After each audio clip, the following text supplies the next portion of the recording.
Ibu kota Indonesia akan pindah ke Kalimantan Tengah.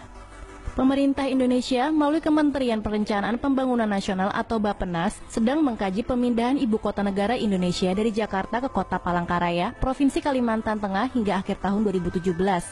Gagasan ini sebenarnya pernah diungkapkan oleh Presiden pertama Indonesia, Insinyur Soekarno di tahun 50-an. Kemudian disampaikan kembali oleh Presiden Joko Widodo dalam kunjungannya ke Palangkaraya tahun 2016 lalu. Seperti yang dilansir melalui Tempo, urgensi pemindahan ibu kota ini dilakukan karena kondisi tata kota Jakarta yang semakin padat.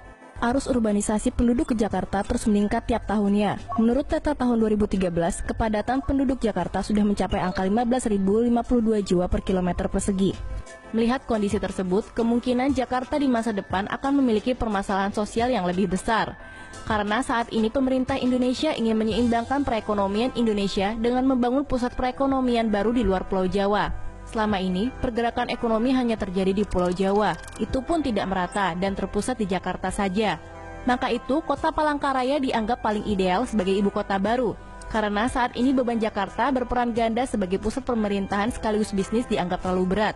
Pindahnya pemerintahan Indonesia ke Palangkaraya diharapkan bisa mengurangi beban Jakarta yang nantinya akan lebih fokus sebagai pusat bisnis. Selain itu, jika ibu kota Indonesia di Palangkaraya, tentunya bisa meningkatkan sektor perekonomian, pendidikan, dan transportasi di Pulau Kalimantan.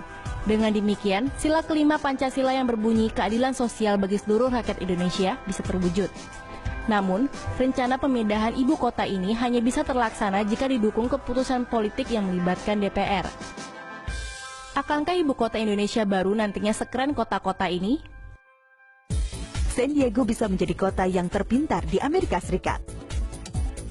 San Diego bermitra dengan General Electric untuk mengupgrade lampu jalan kota ke jaringan digital yang dapat mengoptimalkan lalu lintas dan meningkatkan keamanan publik. Lebih dari 3.000 lampu jalan di San Diego akan dilengkapi dengan sensor anonim real-time, kamera, dan mikrofon. Lampu jalan akan terhubung untuk membentuk jaringan IoT. Lampu jalan dapat mengukur kualitas udara, menemukan tempat parkiran kosong, memantau arus lalu lintas kendaraan dan pejalan kaki,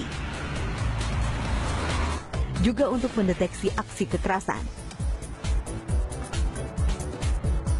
Kota juga akan mengganti 14.000 lampu jalan dengan teknologi yang memungkinkan mereka untuk meredupkan atau mencerahkan secara manual atau secara otomatis menurut kondisi cahaya alam. Instalasi akan dimulai pada musim panas ini dengan potensi 3.000 sensor lain akan ditambahkan di masa depan.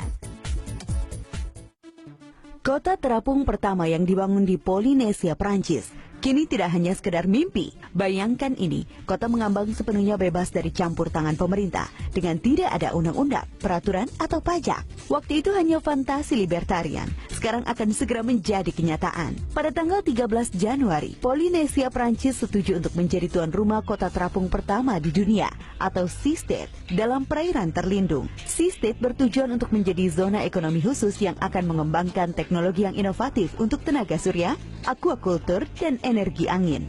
Berdasarkan desain, kota mengambang akan terdiri dari platform persegi dan pentagonal yang saling berhubungan yang terbuat dari beton bertulang. Platform akan memiliki berbagai struktur, dari perumahan hingga ruang hijau, dengan harga per meter perseginya setara dengan harga di kota besar, seperti New York atau London. Kepulauan akan memakan biaya total sekitar 10 juta dolar hingga 50 juta dolar dan akan menjadi rumah beberapa puluh orang saja. Dengan kenaikan permukaan laut yang mengancam banyak pulau-pulau Pasifik, pendukung Seastate percaya kota mengambang mungkin akan menjadi solusinya. Kehadiran masyarakat juga bisa memicu pemulihan area karang yang sekarat dengan sedikit menurunkan suhu air di sekitarnya.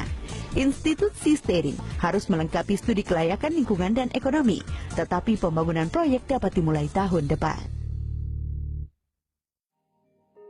Rancangan untuk gedung pencakar langit lainnya di London terungkap. Perencanaan sudah terungkap untuk pembangunan gedung pencakar langit di kota London yang tingginya akan sama dengan gedung tertinggi di sana saat ini. Gedung pencakar langit yang akan dinamakan One Undersoft akan menjadi salah satu gedung tertinggi di pusat bersejarah yang dikenal sebagai kota London yang terletak di utara Sungai Thames. Gedung 73 lantai ini akan digunakan sebagai ruang kantor. Di lantai paling atas akan ada galeri dan restoran bagi publik dan ruang publik di lantai dasar.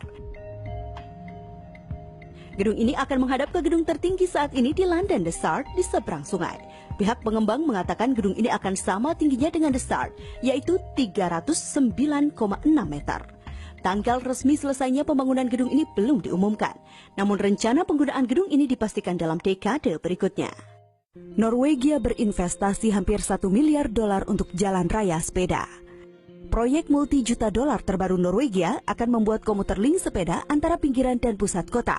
Jalan raya sepeda adalah bagian dari rencana transit nasional baru untuk membersihkan Norwegia dari polusi. Proyek ini terdiri dari 10 trek, 2 jalur sepeda di dalam dan dekat 9 kota terbesar Norwegia. Dalam ketiadaan mobil, jalan raya akan memungkinkan pengendara sepeda untuk melakukan perjalanan hingga 40 km per jam, membuat perjalanan jarak jauh lebih realistis. Para pejabat berharap jalur baru akan menyediakan sarana perjalanan yang lebih aman dan lebih cepat, mengambil tekanan dari jalan dan angkutan umum, dan membantu mengurangi penggunaan bahan bakar di Norwegia.